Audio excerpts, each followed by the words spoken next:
किनी बुखर बुझा भइल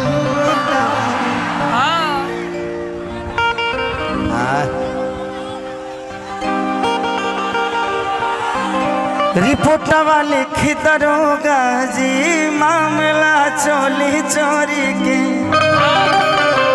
एगो काल भी गाना हमारे रिलीज भइल बा कि जवानी लेके पाँव भरमू आवो तरु गाँव ठीक है, कोई बात नहीं, सब चलते रहता है। हमारी माता बहन बेटी भी यहीं पे है, तो हम लोगों को ऐसे ही गाना गाना है ताकि इनको भी मजा आए। ऐसा ना हो कि इनको लगे कि यार क्या चल रहा है। ठीक है, आज ये लो ना रही लो जहाँ हॉट टॉल की खेसरिया सटल तो ठीक बा, अभी बा लो तो ठीक बा। एक बाद वाला कार्यक्रम में हीरोइन लेके आए हम, जैसे भैया के विजयी घोषित भइल ओकरा बाद खेसरिया जी ट्रैक्टर पर नाची। देखा बाबू, अरे कि जाए पिया जवानी हमारी चराई रे गइलाना हो चराई रे गइलाना एगो नचनिए कारा इतहारा लो खाती हो। अच्छा, हमारा बुझाता कि दुनिया के आधा ना 99% मर्द बिगड़िए गई हुई है। कौनो मेहरारू के अपना मर्द पर भरोसा नहीं खे ना ना, हम अपना पर कुछ ना बोले, हमारा काम गबड़ा जाता बहुत दिक्कत होता हमरा। केहू ये दुनिया में ऐसा मर्द नहीं खे जो अपना मेहरारू के नजर में बहुत सही होखे। सही बात बा ना। तू भइल बड़ू नीमो ये दुनिया में हमनी के केतनो निमन क के आब जाना अपना मेहरारू के नजर में दोषिए रह जा। सही बात बा। हमार तो इंटरनेशनल सब्जेक्ट बा। हमार सब्जेक्ट तो जानते नहीं, जब हमरा वही में कमेबे वही से 2 रुपया कमेबे तो कौना कौना से दूर रहे। कबो केहू सटता कबो केहू सटता, हमहू कम छुछुनर थोड़ी हई। हमहू जब नहीं समान तो हमहू सटिए जाता नहीं लगे क्या करे बाबू। आओ दिखाओ, अरे कि चाहे पिया जवानी हमारे जराई रे गइलाना कि चढ़ली जवानी छोड़ के रहेला दोसरा के डेरा में, अनिमन बदन छोड़ी रहेला कवना फेरा में। कि कहीं से बताइया भे बाबा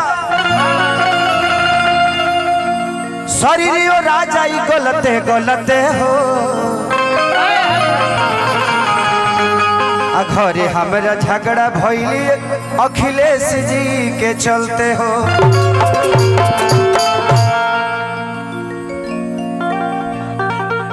कि लागत दागी की कोई धोदी जवानी के, जीवन में दोबारा लेके जाइए अखिलेश बाबा का जल राघवानी के। वायरल हो गई कि जहिया घर हमरा चल जाबी तो कुछ आ जाई मुड़ी जी। हम डर नहीं खिजाती कि मार दी ही छुड़ी जी। अरे कि जाए पिया जवानी हमार जराई रे गइलाना हो जराई रे गइलाना। बड़ा सोच समझ के कुछ बोले के पड़ता। हमारा घरे पहुँचे से पहले तारा लोग के वीडियो हमारे घरे पहुँच जाता। सही बात है। हम इतना आफत में जब से तारा लोग यूट्यूब शुरू कैले बड़ा नु तब से जीवन में बहुत खुश बनी। हम इतना खुश बनी कि हम खुशी कहीं तो केकरा से कहीं। हमार खुशी अखिलेश कश्यप जी जान रहे हैं, जो राइटर हैं 2 रुपया लिखने वाले। 2 रुपया हो 2 रुपया 2 रुपया। आहा का हो सत्येंद्र भाई, एक नंबर बिया हो गल बा होखबो न करी ना होई तार रहन बतावत कि तू ठीक आदमी नहीं खा। सफल नंबर बड़ा सफल हेडा लागत रहो।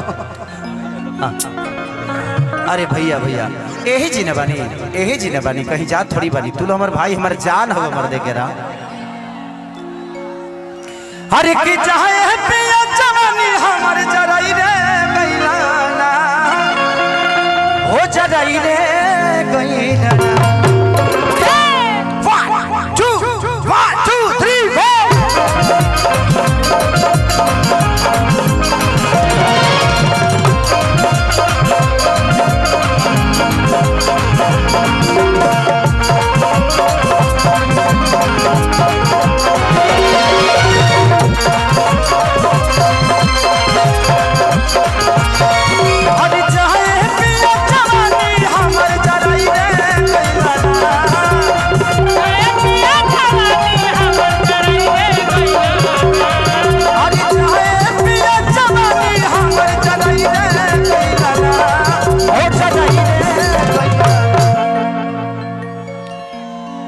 तू लो जितना बुझे लो कि खेसरिया बहुत खुश होई हाँ ऐसा कोनो बात नहीं है।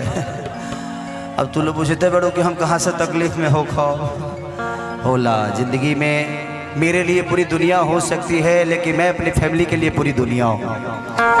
और मुझे कभी इस बात का ग्लानि नहीं हुआ कि सारी लाल दुनिया के लिए स्टार हो सकता है, एक कलाकार हो सकता है, लेकिन अपने घर का ये बेटा ही है, अपने पत्नी का पति ही है, अपने बच्चों का पिता ही है। और मैं ऐसे ही रहना भी चाहता हूँ कि ताकि बाकी जीवन में तो चलते रहता है सब, केहू आई केहू जाई केहू तो रास्ता हो, जरा चढ़े के बहुत चढ़ो, जरा उतरे के बहुत उतरो। हमरा का दिक्कत बा, हमरो ठीक लगेला कबो कबो, लेकिन कबो कबो बढ़ाया